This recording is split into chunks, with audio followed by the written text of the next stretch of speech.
السلام ورحمۃ اللہ وبرکاتہ۔ اللہ رب العالمین خیر و عافیت میں رکھے۔ سوال بہت ہی اہم ہے، وہ یہ ہے کہ نبی مکرم صلی اللہ علیہ وسلم پر وحی صرف جبریل علیہ الصلاۃ والتسلیم کے ذریعے سے ہی آتی تھی یا مختلف طریقوں سے آتی تھی؟ اس کا جواب یہ ہے کہ اللہ رب العالمین کا حکم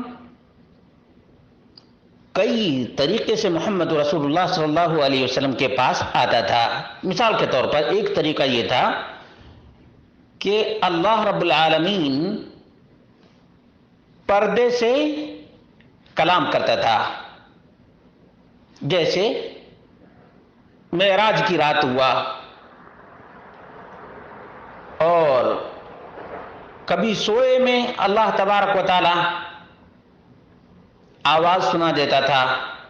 ابن عباس رضی اللہ عنہ بیان کرتے ہیں کہ نبی کریم صلی اللہ علیہ وسلم نے فرمایا، اتانی ربی فی احسن صورہ فی المنام۔ اللہ رب العالمین نے نیند کی حالت میں مجھے کہا، یا محمد قلت لبیک ربی وسعدیک، میں نے کہا کہ میں حاضر ہوں میرے پروردگار، میں حاضر ہوں۔ قال فیما یختصم الملأ الاعلی قلت رب لا ادری، کہ ملأ اعلی میں کس سلسلے میں گفتگو ہو رہی ہے؟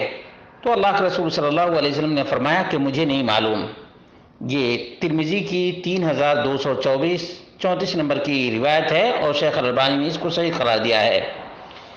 دوسرا طریقہ یہ تھا کہ اللہ تبارک و تعالی نبی کریم صلی اللہ علیہ وسلم کے دل میں، آپ کے قلب میں بات ڈال دیا کرتا تھا۔ یہ بھی وحی کی ایک قسم ہے۔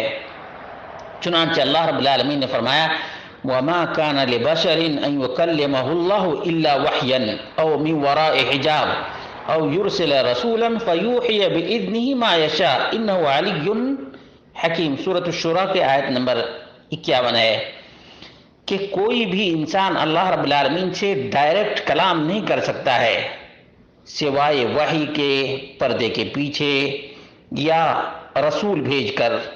تو اللہ رب العالمین اپنے حکم سے وحی نازل کرتا ہے جو چاہتا ہے۔ معلوم یہ ہوا کہ یہ دوسرا طریقہ ہے۔ یہ کون سا؟ کہ دل میں اللہ رب العالمین بات کو ڈال دیتا ہے۔ اور تیسرا طریقہ یہ ہے کہ خواب کے ذریعے سے اللہ رب العالمین حکم دیتا ہے۔ ام المومنین عائشہ رضی اللہ عنہا کا بیان ہے، اول ما بدأ به رسول اللہ صلی اللہ علیہ وسلم من الوحی الرؤیا الصالحہ فی النوم۔ سب سے پہلے وحی کی ابتدا بالکل سچے خوابوں کے ذریعے سے ہوئی۔ وحی کی ابتدا سچے خوابوں کے ذریعے سے ہوئی۔ فَكَانَ لَا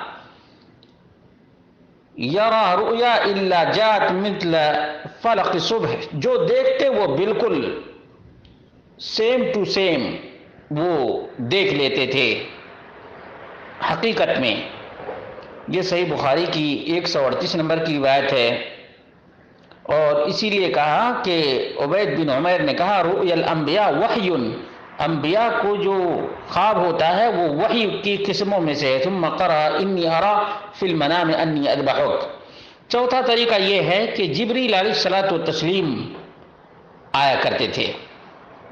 جبریل علیہ الصلاۃ والتسلیم اصلی اور حقیقی صورت میں آیا کرتے تھے، جیسے وَلَقَدْ رَآهُ بِالْأُفُقِ الْمُبِينِ، سورۃ تکویر کی آیت نمبر 23 ہے۔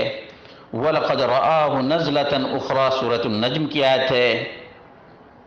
عائشہ رضی اللہ عنہ کہتی ہیں کہ انا اول هذه الامه سأل عن ذلك رسول الله صلی اللہ علیہ وسلم فقال انما هو جبریل لم اره على صورته التي خلق عليها غير هاتين المرتين رأيته منهبطا من السماء سادا عظم خلقه ما بين السماء والارض۔ صحیح مسلم کی 177 نمبر کی روایت ہے۔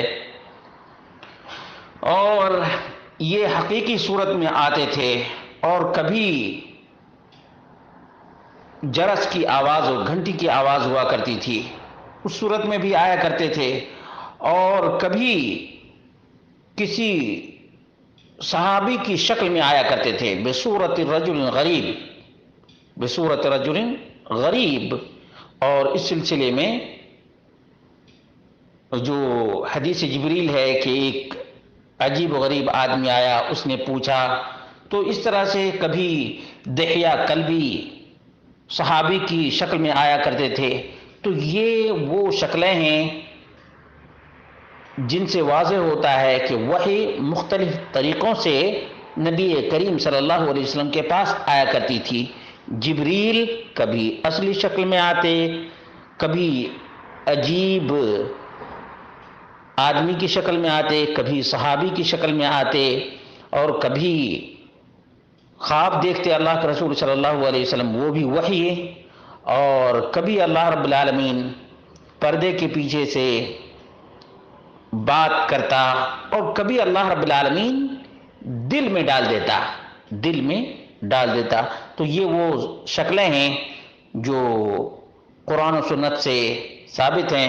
اللہ رب العالمین ہم سب کو وحی الہی کے مطابق اپنی زندگی گزارنے کی توفیق عطا فرمائے۔